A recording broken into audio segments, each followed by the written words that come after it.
Voilà plusieurs années que la K-pop est un phénomène qui prend de plus en plus d'ampleur, à tel point qu'on estime qu'elle génère près de 10 milliards de dollars par an. Des chansons ultra calibrées pour plaire, des clips ultra travaillés, des chorégraphies parfaitement synchronisées, bref, un univers qui vend du rêve et qui rallie de plus en plus de fans au fil du temps. Sauf que sous le rêve se cache la réalité. Exploitation des idoles approuvée par le gouvernement. En 2024, le gouvernement de Corée a carrément décrété qu'elles n'étaient pas assimilables à des employés et donc qu'elles ne pouvaient pas se plaindre de leurs conditions. Des critères de beauté absurdes et impossibles à tenir. On peut prendre l'exemple de la chanteuse Waza qui à une époque pesait 60 kg, on lui a demandé de descendre à 48, elle a difficilement atteint les 49 et ils ont envisagé de la renvoyer. Des groupes qui sont formés avant tout par des labels et sont donc considérés comme des produits.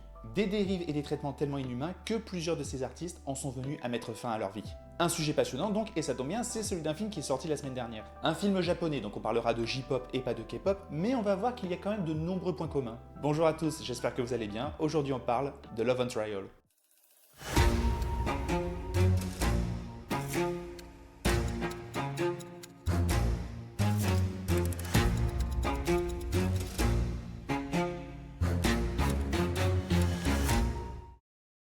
Le film va aborder pas mal de dérives du milieu de la J-pop, mais va se concentrer sur un point en particulier. Love on Trial de Koji Fukada, et présenté à Cannes, raconte l'histoire de Mai, une jeune idole en pleine ascension qui va commettre l'irréparable, tomber amoureuse de son amie d'enfance. Lorsque sa relation éclate au grand jour, sa propre agence se retourne contre elle et la poursuit en justice. Ça peut en étonner certains, mais c'est carrément une clause dans son contrat, une clause qui existe dans la réalité d'ailleurs. Les idoles n'ont pas le droit d'avoir de relations et on parle même pas de rapports sexuels. On peut prendre l'exemple de Minami Minegishi de AKB48 qui, lorsque sa relation avec son petit copain a été découverte, s'est vu obligée de présenter des excuses par vidéo et s'est même rasé la tête. Les chanteuses se doivent d'être pleinement dévouées au groupe et d'être absolument disponibles pour les fans.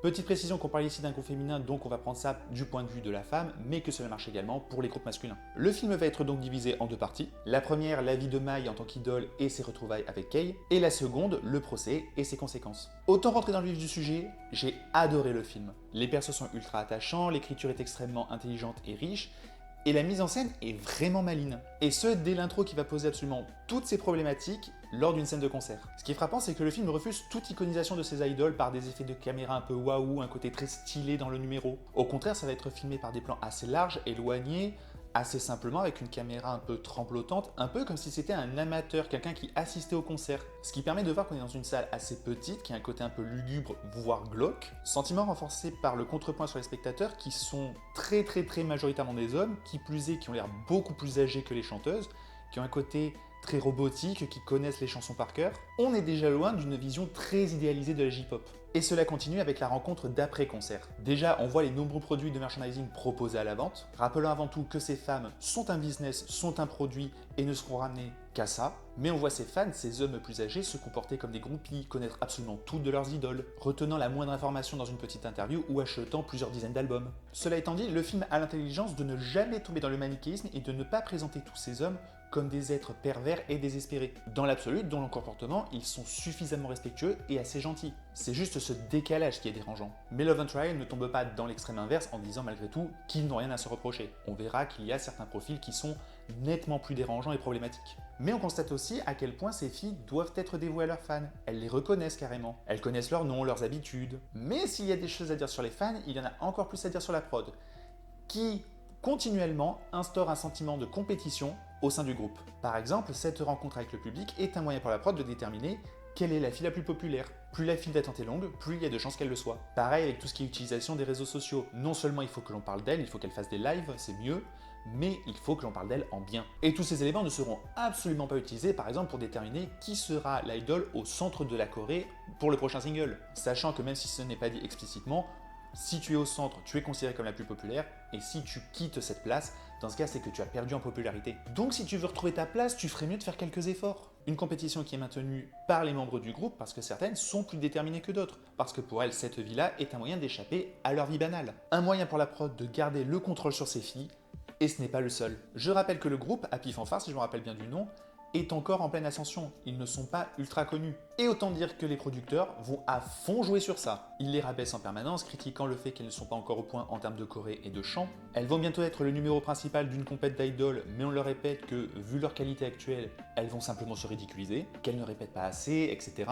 Évidemment, elles n'ont absolument aucun pouvoir sur les chansons qu'elles vont interpréter, que ce soit dans l'écriture ou la composition. Plusieurs d'entre elles vivent carrément dans un internat dédié et payé par la prod en colocation. Et évidemment, on leur impose des règles telles que se coucher tôt, ne pas abuser sur les sorties, et encore moins se retrouver seules avec un garçon. Ce qui fait que si elles doivent voir un mec, elles doivent sortir à plusieurs, sous-entendu pour se surveiller les uns les autres. Cela dit, ces sorties en groupe, c'est l'occasion d'apprendre enfin à les connaître, de les voir loin de leur vie d'idole, et d'enfin s'y attacher. Mai, c'est cette fille gentille et introvertie que l'on présente dès le départ comme en décalage du reste du groupe. Au début du film, les membres du groupe sont déjà prêts à monter sur scène, Mai est en train de dormir. Pendant qu'elles sont en train de plaisanter, Mai est dans son coin en train de répéter la choré. Risa, elle, a un fort caractère et un côté un peu plus rebelle. En plus d'être un soutien indéfectible pour ses amis, c'est mon perso préféré. Nanaka, la fille la plus enjouée de la bande, est enjouée et drôle. Oh, et c'est un détail, mais elle a un petit ami. Les deux autres membres de Happy Fanfare font plus de la figuration, elles sont moins importantes. Et c'est à ce moment-là que l'on fait la connaissance du Love Interest Kay, qui est un magicien, artiste de rue. Et le film arrive rapidement à nous faire croire à cet amour. Déjà parce que tous les deux, ils sont très mignons, étant donné qu'il y a cette clause « tout va se jouer beaucoup sur des non-dits et des petits gestes ». Je pense notamment à une scène impliquant un porte-clés. Et on comprend pourquoi cet amour va aussi vite. Étant donné qu'ils sont des amis d'enfance, il n'y a pas besoin de passer par toutes les étapes où ils apprennent à se connaître. C'est quelqu'un qui la ramène à sa vie d'avant, à une époque où elle rêvait d'être idole et où elle n'avait pas tous ses doutes. C'est aussi quelqu'un qui a prouvé par le passé qu'il savait garder des secrets, donc en qui elle peut avoir confiance. Et on va avoir droit à une ou deux scènes assez poétiques entre les deux, je pense surtout à un tour de magie sur un toit. Cela dit, il y avait quand même un élément qui me dérangeait durant toutes ces scènes, c'est la partie visuelle. Je trouvais le film pas très beau en termes de couleurs, en termes de cadre. Comme je le disais, ce côté un peu amateur, ça fonctionnait pendant la scène de concert. Mais utiliser ce style dans certaines scènes clés, j'ai trouvé ça assez contre-productif. Je pense surtout à la scène de rencontre entre Kay et Mai. Il va faire un tour de magie autour d'un ballon, je trouve le cadre vraiment très moche, alors que c'est censé être romantique.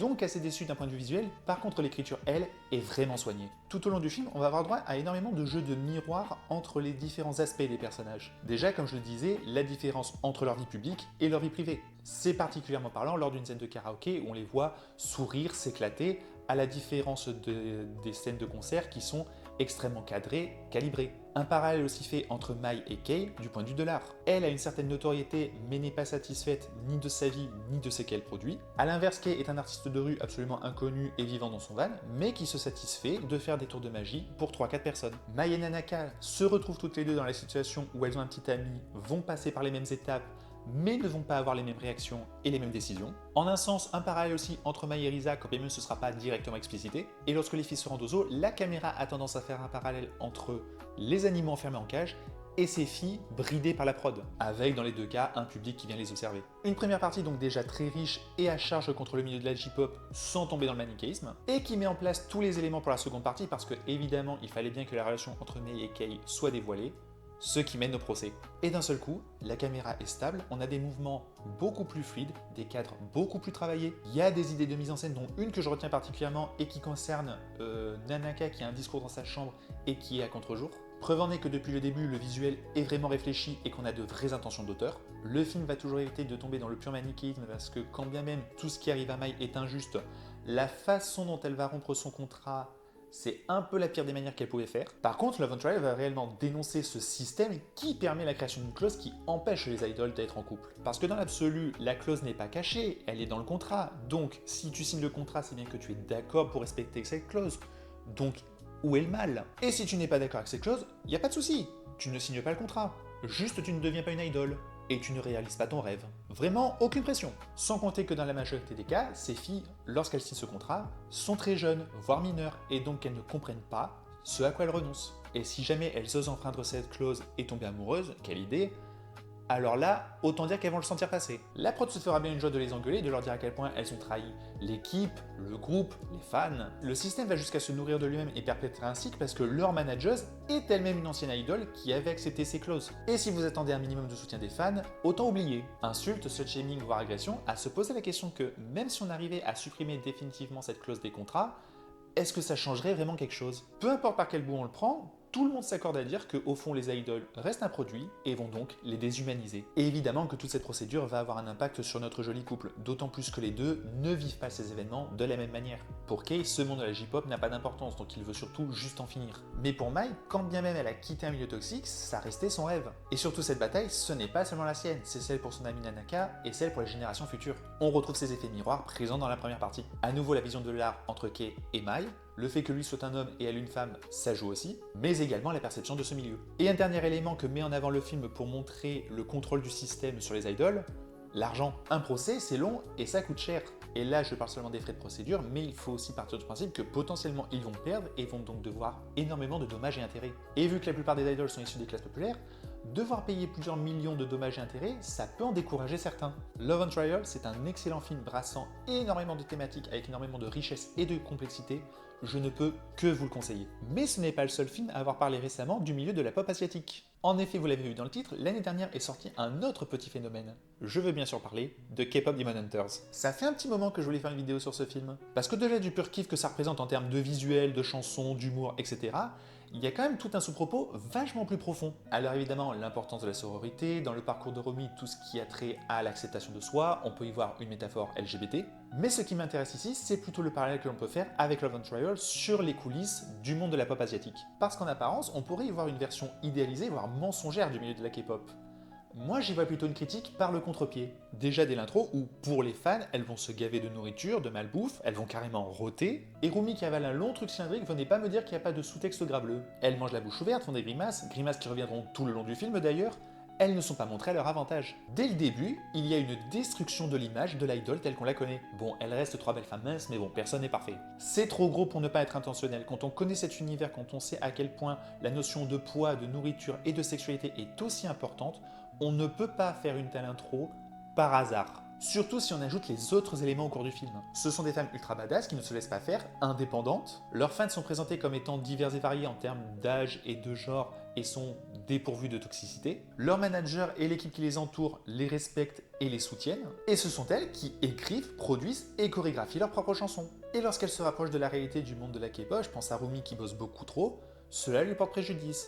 On lui dit qu'elle a besoin de se relaxer. On le voit aussi dans la relation qu'elle entretient avec Jinu. Elle voit en secret un homme qui est littéralement assimilé à un démon. Secret qui lui pèse. Lorsque K-pop Demon Hunter illustre les dérives de la vraie vie, il les montre comme mauvaises. D'ailleurs, je parle de Jinu, mais il y a aussi toute une symbolique derrière les 4 autres Saja Boys. Abby, dont le critère principal est son physique, représente le fantasme que représentent les idoles pour les fans. Romance le côté plus romantique, évidemment, et leur disponibilité. Si elles sont déjà en couple, les fans ne pourraient pas imaginer que ça pourrait être l'un d'eux. Baby rapporte à l'infantilisation de ces idoles et à leur côté mignon, et le fait que dans certains cas, ce soit des mineurs. Et Mystery, le fait qu'elles ne doivent pas trop se livrer pour susciter la curiosité. On a 3 idoles qui combattent la personnification de toutes les dérives de la K-pop. Et pour revenir au début, ce que je disais concernant les autres sujets du film fonctionne aussi dans le milieu de la K-pop. Accepter qui on est, ne pas se formater et ne pas chercher à rentrer dans leur case. La sororité, l'importance que toutes ces idoles se soutiennent pour pouvoir changer les choses. Certes, Love on Trial et K-pop Demon Hunters le font de façon différente, mais tous les deux sont les faces d'une même pièce,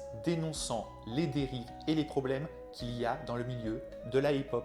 Alors après, est-ce que ça peut changer? Ça, c'est une autre question. Il y a eu ces dernières années plusieurs procès pour contrats abusifs. Et je vous parlais tout à l'heure de Waza, elle a réussi à se faire une carrière solo et est aujourd'hui reconnue et a cassé certains codes. Peut-être aussi que l'internationalisation du succès de la pop asiatique va aider en ce sens. Déjà en leur donnant beaucoup plus de pouvoir, mais aussi par la diversification de leur public qui fait que les idoles vont prendre conscience qu'elles n'ont plus à se contenter de mecs de 40 balais. Quoi qu'il en soit, il reste un long chemin à faire. C'est tout pour cette vidéo, j'espère qu'elle vous a plu. On se retrouve très bientôt, normalement pour une grosse vidéo qui est encore en cours d'écriture. Merci de liker, partager, commenter, ça aide beaucoup. En attendant, n'oubliez pas d'être curieux, allez au cinéma, regardez des films. Bye.